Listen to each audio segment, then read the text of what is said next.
Hey guys, welcome to Melanin United.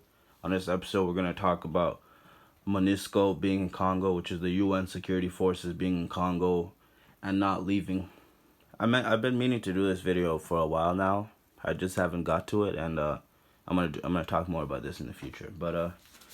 So a couple months ago, the Democratic Republic of Congo citizens, the locals, were saying we want MONUSCO out, right? And to the point where they even had violent protests trying to, get out of our country for real.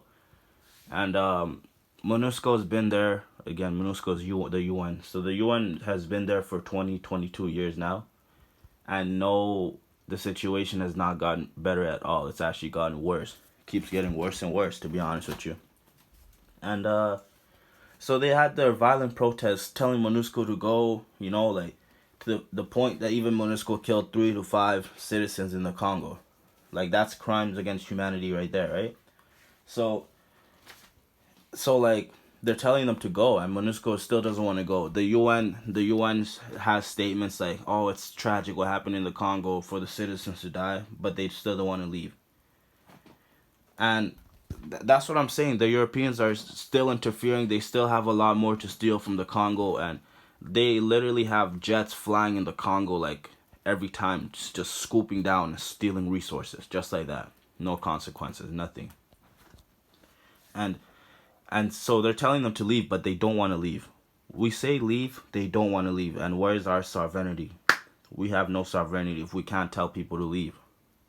Now, just today, I seen a former French president calls, like, he's saying, we need more effective UN forces than the DRC.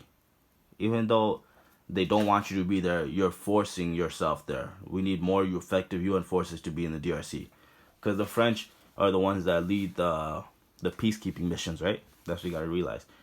And they're looking bad all over all the Sahel and stuff like that, and they still wanna force their presence into countries. So that's what he's saying, and it's like, no, the East African community is already gonna send troops there. You guys should back away and leave the DRC alone. The citizens said, leave them alone, leave them alone. And this is their handbook, is just keeping the United Nations troops there, so then we get distracted and all that, so there could be war. And they're backing the M23 rebels. They've been backing the M23 rebels for all these years, so then war can keep going there, and they can keep taking all those coltans and cobalts. They really need it for their phones, like Tesla and all that stuff. They really need it for the U.S. military vehicle tanks, armor tanks, and all that stuff. They really need the Congo. We need the Congo for our cars, our helicopters, our planes, and all that. So no, they're not finna let that go like that, So they're kicking and begging to stay in the Congo. They don't want to leave. And now they're imposing themselves to try to, they're trying to put more troops there now. They're trying to put more troops there now ever since Ruto said the East African community troops are going to be sent there. So they're trying to do everything in their power to keep the Congo destabilized.